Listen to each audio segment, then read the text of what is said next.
বিএনপির সঙ্গে অন্তর্বর্তী সরকারের কোনো প্রকার দূরত্ব ছিল না, তবে কিছু ভুল বোঝাবুঝি থাকলে লন্ডনে তারেক রহমানের সঙ্গে বৈঠকে দূর হয়েছে।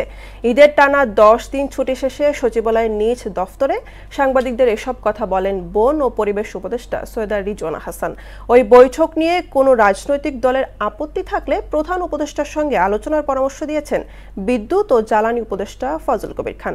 শামীমুজ্জামান চৌধুরীর রিপোর্ট। ঈদের টানা 10 দিন ছুটি শেষে খুলেছে সরকারি অফিস, ব্যাংক, বিমা ও আর্থিক প্রতিষ্ঠান। কর্মস্থলে ফিরে পরস্পরের সঙ্গে কুশল বিনিময় ও কোলাকুলি করে ঈদের আমেজ ভাগাভাগি করেন প্রশাসনের প্রাণকেন্দ্র সচিবালয়ের কর্মকর্তা কর্মচারীরা। শুভেচ্ছা বিনিময় শেষে নিজ দপ্তরে সাংবাদিকদের সঙ্গে কথা বলেন বন ও পরিবেশ উপদেষ্টা সৈয়দা রিজওয়ানা হাসান। বিএনপির সঙ্গে অন্তর্বর্তী সরকারের সম্পর্ক এবং লন্ডনে দলের ভারপ্রাপ্ত চেয়ারম্যান তারেক রহমানের সঙ্গে প্রধান উপদেষ্টা অধ্যাপক মোহাম্মদ ইউনূসের বৈঠকের প্রাসঙ্গিকতা তুলে ধরেন তিনি। আমার কাছে পরিস্থিতিটা বেশ স্বস্তিকর মনে হচ্ছে। আর এখন রাজনৈতিক দলগুলো তার অবস্থান থেকে কথা বলবে। রাজনৈতিক দলগুলো প্রধান উপদেষ্টার ব্যাপারে যদি কোনো কথা বলেন, এটা প্রধান উপদেষ্টার সাথেই ওনারা নিশ্চয়ই কথা বলবেন।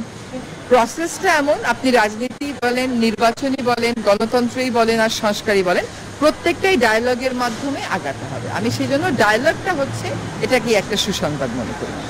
নিজ দপ্তরে গণমাধ্যমের সঙ্গে কথা বলেন সড়ক পরিবহন ও বিদ্যুৎ জ্বালানি উপদেষ্টা ফজল কবির খান। এবারে ঈদযাত্রা খুব একটা খারাপ হয়নি বলেও মনে করেন তিনি। আমি বলবো না যে একদম ওই যে রমজানের মতো নির্বিঘ্ন হয়েছে, বাট ওভারঅল এটা আছে যে ঠিক ছিল।